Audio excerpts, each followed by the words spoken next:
Just coming out with a little quick update here. My son moves in 2 days, and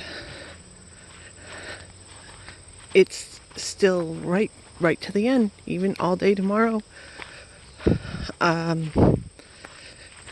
Crazy booked with appointments for him at,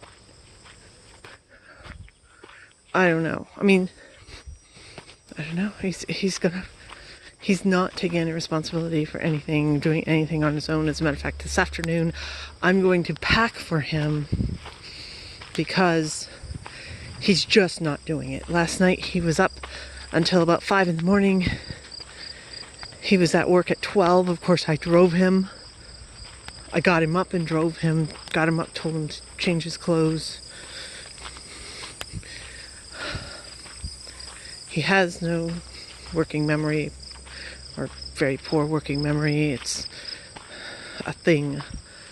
He got into a huge kerfuffle with me because I told him that, he needs to make sure he gets his schedules, puts them all in. I suggested Google Calendar, make himself reminders and alarms and everything else, because he is so used to having everybody tell him, okay, you've got 15 minutes, you've got 10 minutes, now it's time to do this thing you're supposed to do. He doesn't wake up and ever think, I'm going to do something for myself today. I'm going to do this, this, and this. These are the things I need to do. He waits for somebody to tell him. And that's been me. It's also been the school. And he is used to this lifestyle, and it's going to be a really harsh wake-up call for him. But I have to let it happen. And I get really annoyed. People say we're codependent. No, I'm the mother of a child with a disability. There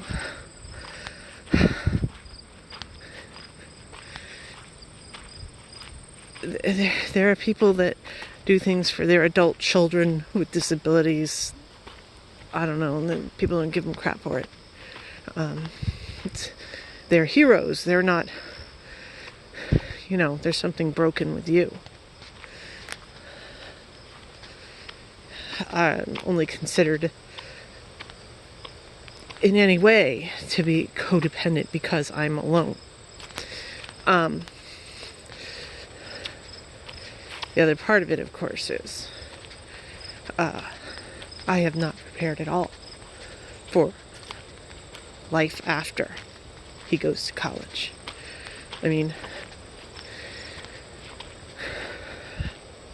Somebody said I need to take a vacation. I might take another day trip. It should be weird to go on 2 vacations 2 months apart for me. That'd be really weird. Then again, why not, right?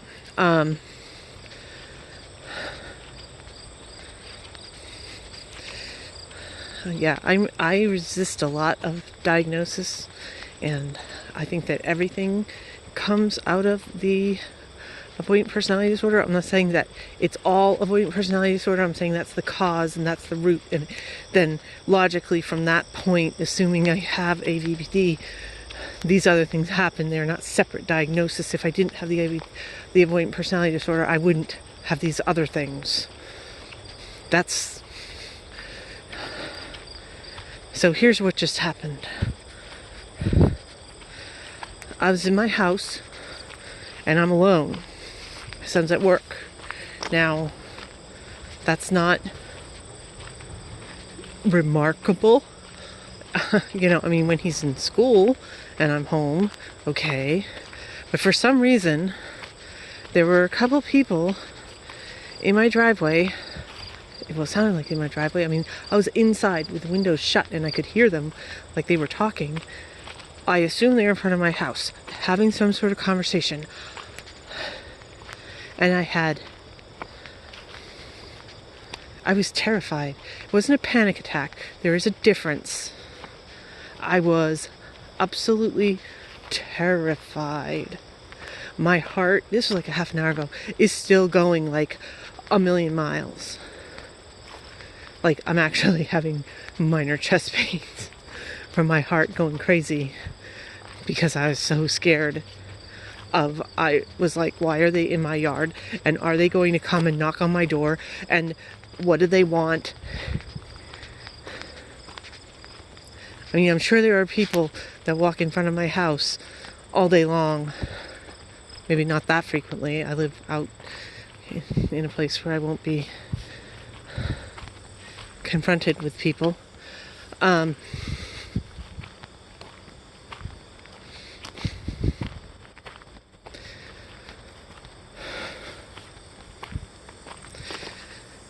This is among the things I think maybe I should move to a city because there would be more people around and I wouldn't be so shocked.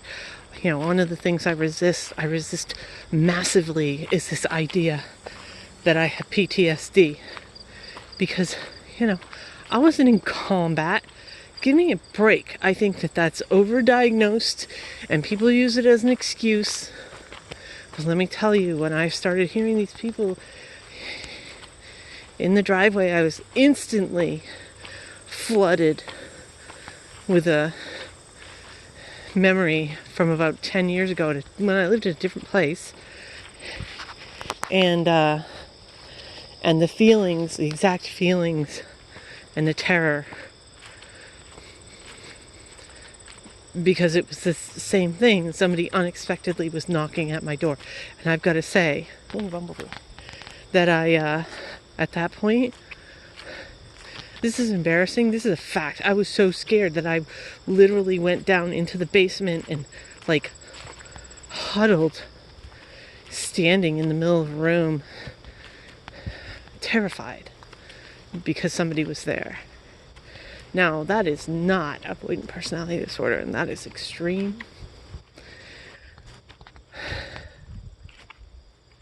That's a separate thing.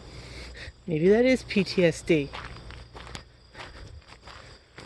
When you have, like, it's so flooded with the same exact emotions and memories so clear you haven't thought of in years. And it's boom, right there again. And it's some arbitrary thing that triggers it. I mean, that's kind of, yeah. I think I'm going to be experiencing a lot of things like that soon. Because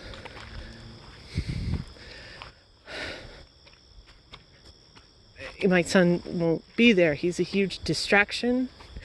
Because I'll feel like I'm alone in the house. There's the codependent shit. Which is not what it is. I mean, you know, my son is most dangerous to me, but he's 6 feet tall and a boy. And yeah, just seeing him intimidates people. So, even though he'd be behind me, it would still, maybe, I don't know. I mean, this alone thing is extreme. You know, my son today, again, for the millionth time, never gonna have anything to do with you. Horrible person. I'm abusive because I'm telling him that he needs to, work on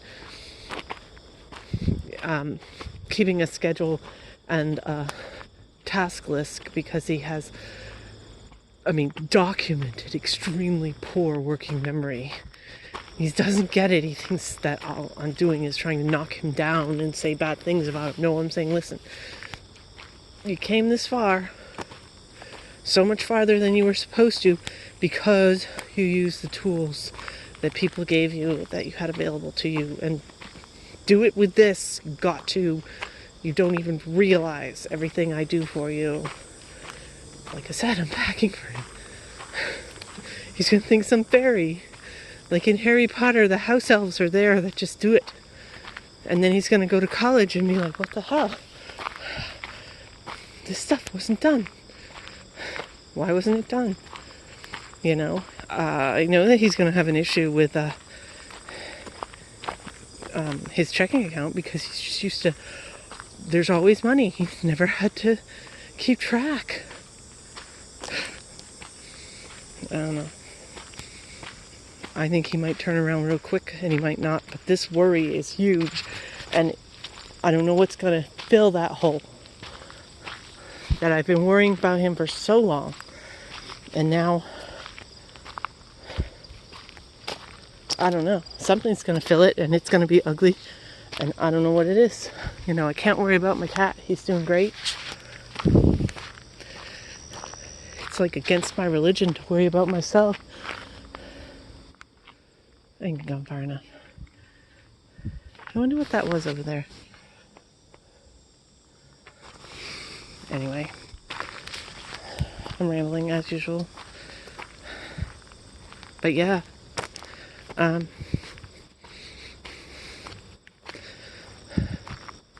forgetting everything that a avoidant person kind of wishes that they could have in the back of their mind. Wouldn't it be so much easier to not have people and to be a little hermit?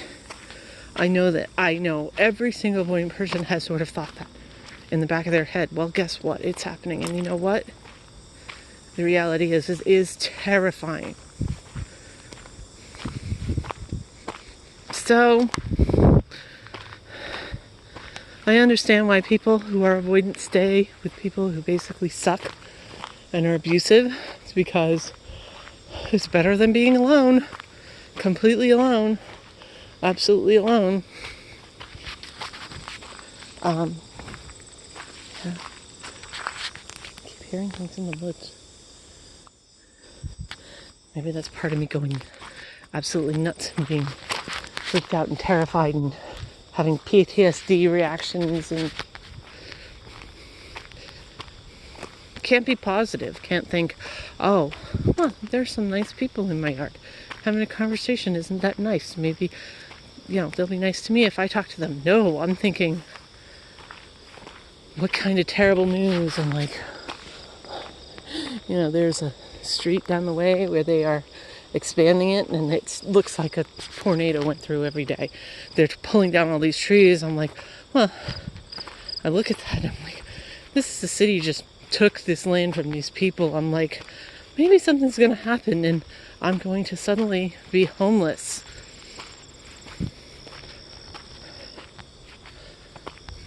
Maybe I'll somehow get thrown out. It's like I'm watching the clock for that to happen. It's bizarre. Oh, that's a feather. I thought it was a butterfly at first, or a moth. I don't know. So, this like massive, unnecessary, unjustified anxiety, free-floating, pops up at anything. I don't know. I do think this is part of it. The transition for my son is going to be insanely difficult. The transition for me, I've had my son has had step downs too. I mean, he's been getting more and more independent. Another bee. You see it? Can't see it.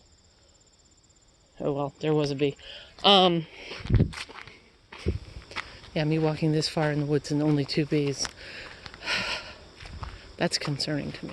There's no bees. There'll be no flowers. People won't eat anymore. I mean, I actually noticed that. I thought it was weird when I was driving in Canada and I came back and there were bugs. I actually had to clean my car to clean the bugs off, and I'm like, I drive around all over the place. It's been years since I had that many bugs on my car. There's no bugs here anymore. As I'm getting eaten by mosquitoes. But I mean, really, comparatively. Anyway, distraction. But yeah, that's sort of massive anxiety. This is going to be probably very good for me in the long run to not have to worry about stuff that I have no control over anymore. Is my son actually doing what he needs to do? Is he going to his meetings, classes, appointments? Is he doing his homework? Is he getting to work? What do they call that? Emotional labor or something like that? That mothers have. I won't have that anymore. But you get used to a level of anxiety and stress. And when it goes away, you don't get to suddenly relax. It's still there. It's just doesn't have a focus. So it drives you crazy. I don't know. But there it is, 2 days out until my son moves out.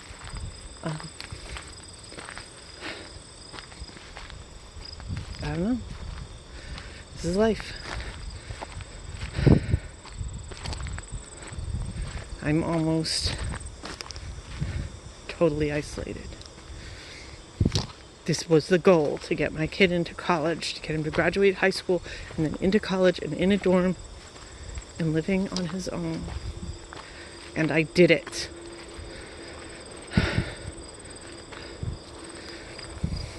But I have no new goals. I manufactured one. I'm doing like a little stupid project. Other than that, nothing. It's like emotional retirement.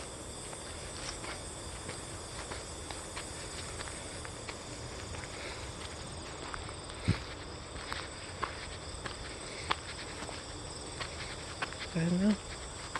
I actually was reading, what do you do when your kid goes to college? And they're like, oh, well, you hang out with your friends and family.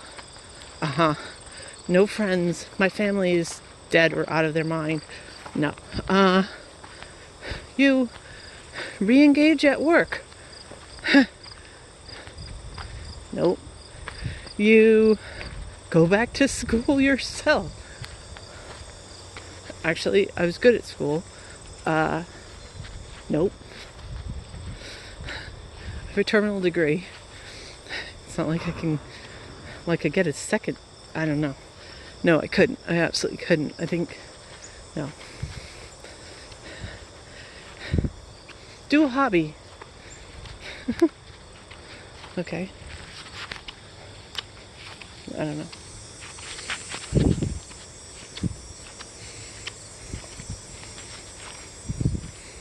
Nothing.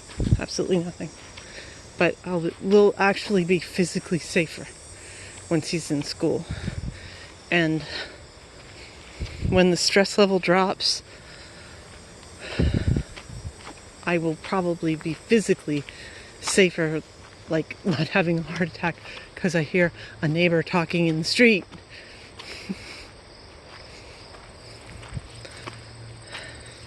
Maybe. Or maybe that will be worse. I don't know. But it didn't taper off. It is ending with a bang. Tomorrow we got like 5 appointments for the kid. And then Saturday he moves.